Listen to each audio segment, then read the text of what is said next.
it is not going well. It was supposed to be the easier border from the two, El Salvador to Honduras, but I've been refused in Honduras. I had to be escorted back to El Salvador. It's an absolute mess. It's not done yet. Yep, not having a good time right now. My name is Leah, and my partner Quinten and I are slowly crossing the Americas by motorcycle from the Arctic Ocean in Canada, heading to Patagonia in Argentina. In the last episode, we crossed El Salvador, a tiny country we absolutely loved. But things don't always go smoothly on the road, and it was definitely not the case in today's episode. So yeah, as you've seen on the title, I had to cross Honduras illegally, and I would never thought I would have to do a video like this because I have the huge privilege to be French, to have one of the strongest passports in the world. I can literally enter every single country on earth, but Honduras refused to let me enter. Let me tell you a little bit that story. And we have to start with the boring part, with the administrative, just to give you a little bit of context. I will try to go fast on that part, but in Central America, you have a visa called the C4 visa, which is for 4 countries: Guatemala, El Salvador, Honduras, and Nicaragua. You can only have it entering Guatemala or Nicaragua. We stayed a little bit longer in Guatemala than we thought we would because we had some mechanical issues, some administrative issues. So I had to get an extension. I knew that. And for the extension, I had 2 options. First option, which is the cheapest and what most travelers do, you give your passport to someone who goes to the border between Mexico and Guatemala, re-enter, you have a new stamp, et voila. This is legal, but this is quite common and quite cheap. The second option, what I chose to do, is the legal one. You go to a lawyer in Guatemala who does all the paperwork and you have an extension. That works as well. So I had my 3 months extension, and theoretically, I still had 3 full months to cross El Salvador, Honduras, and Nicaragua. I wasn't good. I had absolutely no problem to enter El Salvador. And welcome in El Salvador. The border was easy. People were nice. After great months in El Salvador, it was time for us to leave this tiny country. And like every Father's Day, I was stressed. Good morning. So this morning we're in San Miguel in the south of El Salvador, and my level of stress on a scale from 1 to 10 is 15. We have 2 borders in 2 days, and tomorrow this is the border which is reputed the hardest of all America. So I usually don't like regular borders, but this one, I'm stressed. That's gonna be a lot. And it's extremely hot, probably the hottest I've experienced. Plus, it's the first day of my period, so yeah, it's gonna be complicated 2 days, I think. Yeah, but let's go. We are packing the bikes and filtering some water for the roads. And let's go. It's gonna be alright. Let's go.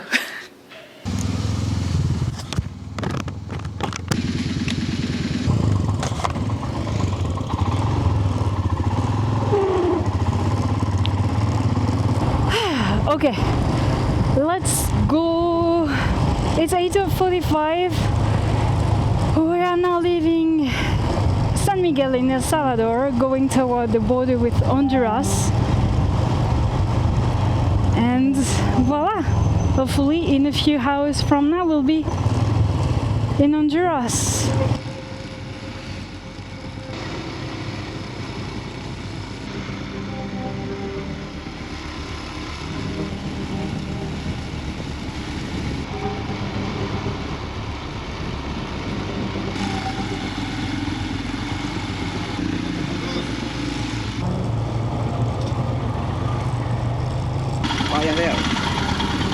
¿Por aquí? Ok, gracias. ¿Aquí? Ok. Gracias. I'm driving everything in the wrong direction. Gracias.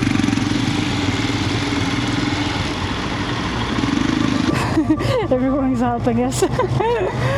We are completely lost.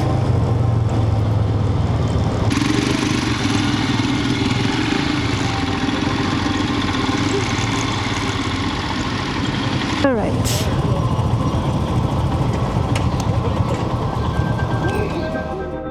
Okay, we could successfully exit El Salvador, and people are so nice here.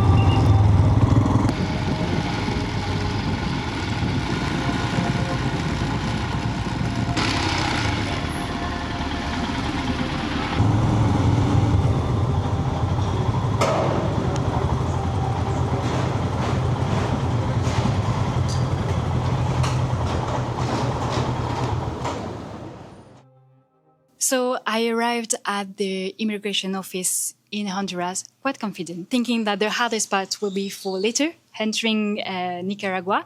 And I showed my extension. And the lady at the immigration office said, no, you cannot enter.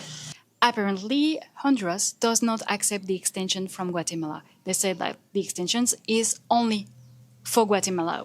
I had confirmation of that after. Honduras does not accept extensions from Guatemala, even though the other countries accept it, and cannot give me a new visa. That means if I did my extension with the illegal way, giving my passport to someone, that would have worked.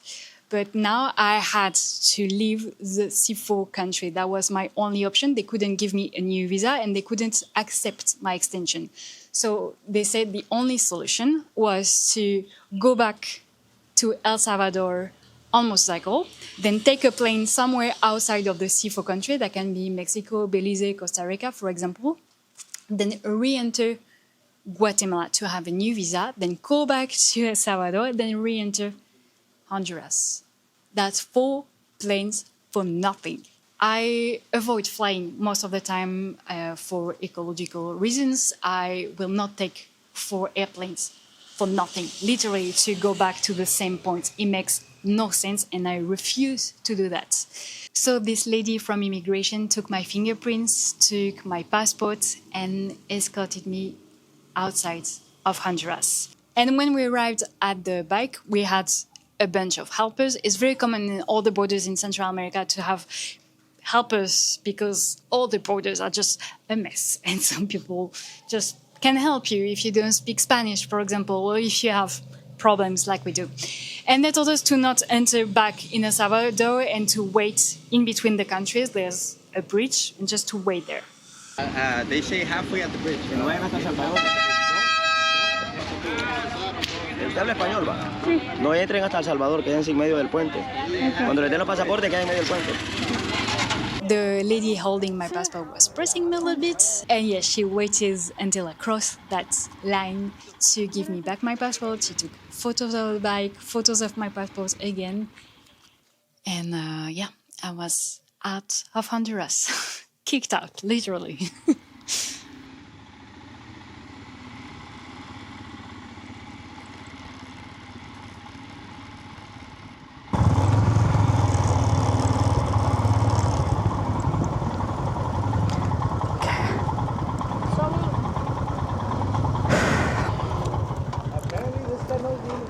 Usted habla bien español, ¿no?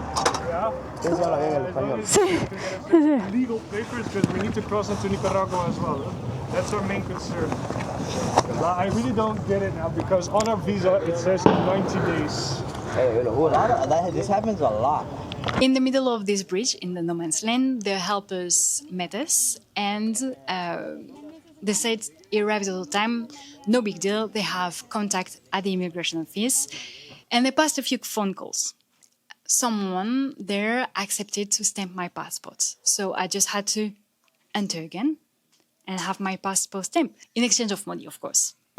Okay, so we're trying to enter one more time Honduras, but this time with helpers.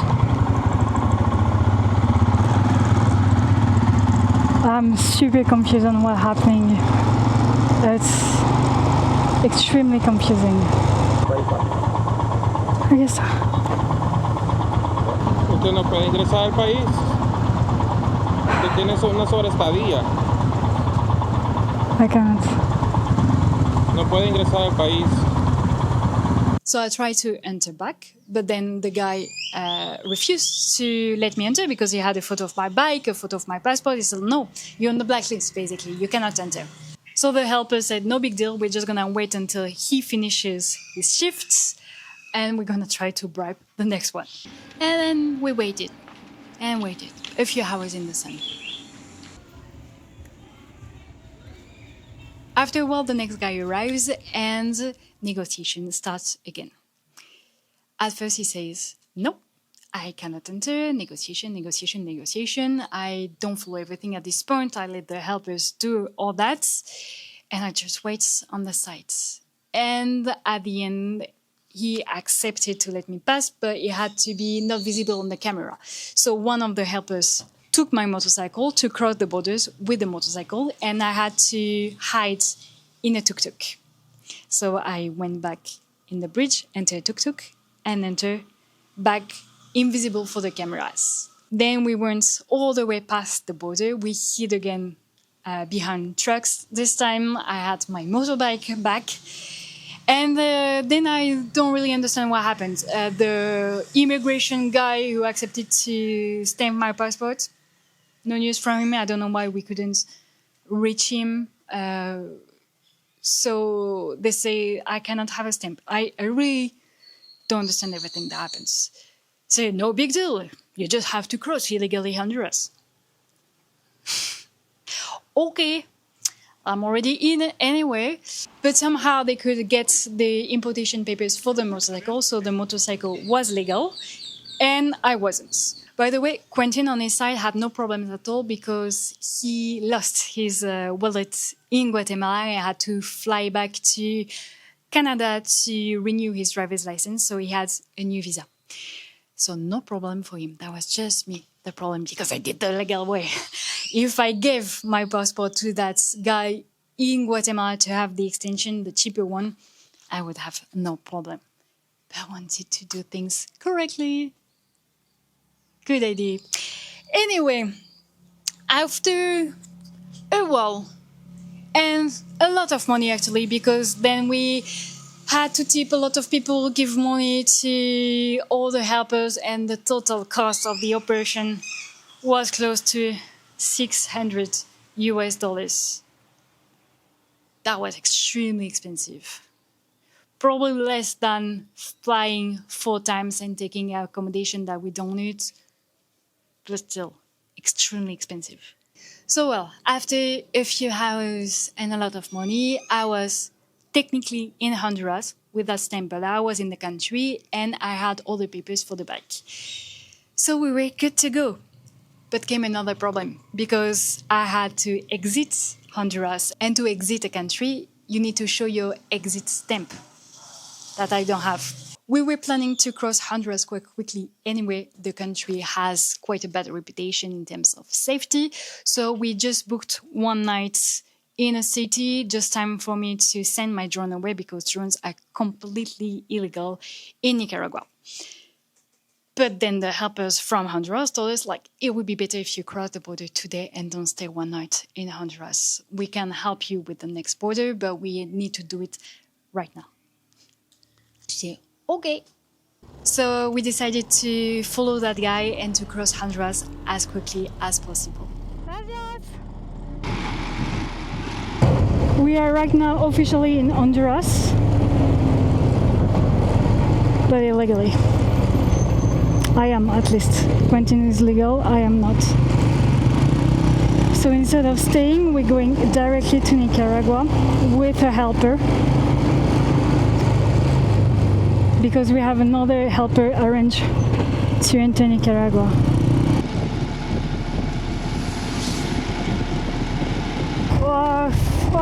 I think that's the most dodgy thing I've done in my whole life. I was so stressed during that crossing, you have no idea, because there's so many police checkpoints, and yeah, I imagined all the worst case scenarios, and they were bad. They were very bad, but at the end, no one stopped us, no one asked for my passports, and we could cross Honduras in 3 hours. We still needed to send my drone away to be able to cross the border with Nicaragua, and for that we have been extremely lucky because we arrived in front of the DHL office way past the closing time. We stopped anyway, and in the streets, a lady came to us and asked us, "Do you need to send a drone away?" Yes, we do. And she was so friendly. I'm so grateful for her. She accepted to take my drone anyway, and she went to a painting shop who accepted to lend her the terminal for my for credit card payment to make me pay. She called her boss for me to have the receipts because I needed to show at the border that my drone was sent. Everyone was so helpful. I am so grateful. That's one thing that went smooth in the whole day. So after that, we continued and we went to the Nicaragua border. We arrived there quite late. And then I'm confused again on what happened because we were with this helper from Honduras. And at one point he said he couldn't go further. But we had a contact in the Nicaragua border that was supposed to wait for us and meet us. We had him on the phone, but we never found him and we never could contact him again. And I think we got scammed a little bit. They definitely helped us, but I think we paid way too much and we didn't need a guy to help us to go all the way with us at the Nicaragua border because at the end we did everything by ourselves. We just skipped the office where I was supposed to receive my exit stamp. And that worked out. And then we had to enter Nicaragua. I was so stressed every time someone was taking my passport because I didn't have the stamp from Honduras. But they were checking my passport and let me pass every time. So that worked out. We arrived at the border with Nicaragua quite late. And at this point, we were still waiting for the helper. And we waited for a while, tried to contact everyone we could in Honduras and Nicaragua, but no one answered us. And at this point, we thought we are fucked. We've been scammed, and we are now stuck in between two countries completely illegally. Yeah, all the worst case scenarios again in my head. But at one point, no one came, so we said, like, we're gonna give it a try, trying to enter. And it worked out.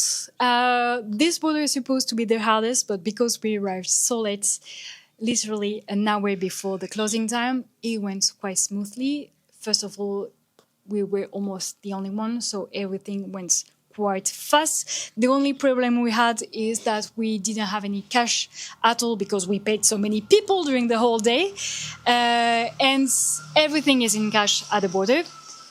And obviously, they don't have any ATM.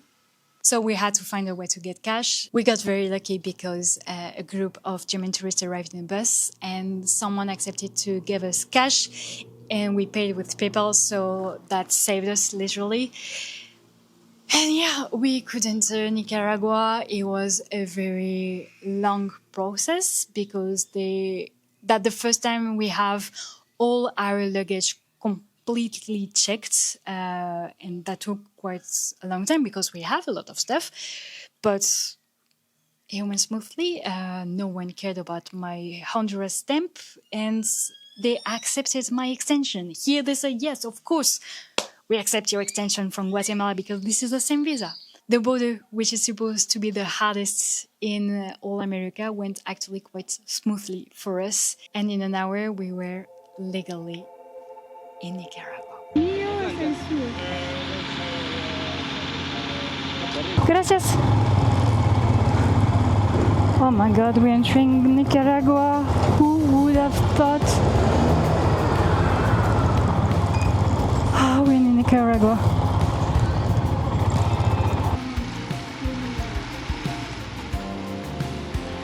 Oh, yeah. I can't believe we're actually here in Nicaragua today. Man, I had so many bad scenarios in my head. Could have gone wrong so many ways. What a fucking shit show that was that day. But we are here. With visa, importation and insurance for the bikes. Officially in Nicaragua.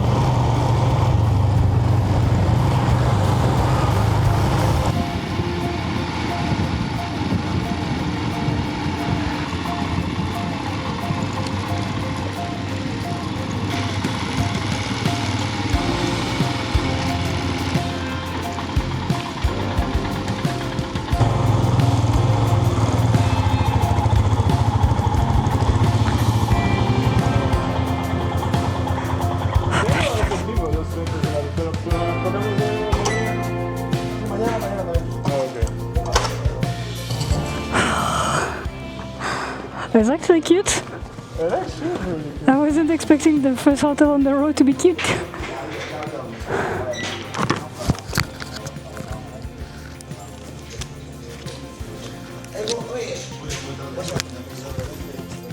And look at that.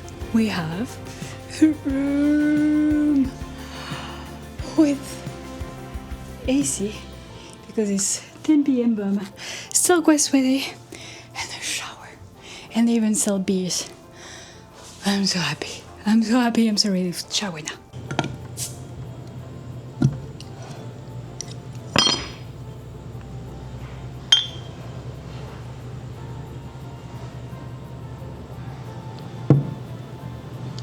Some beers felt better than others.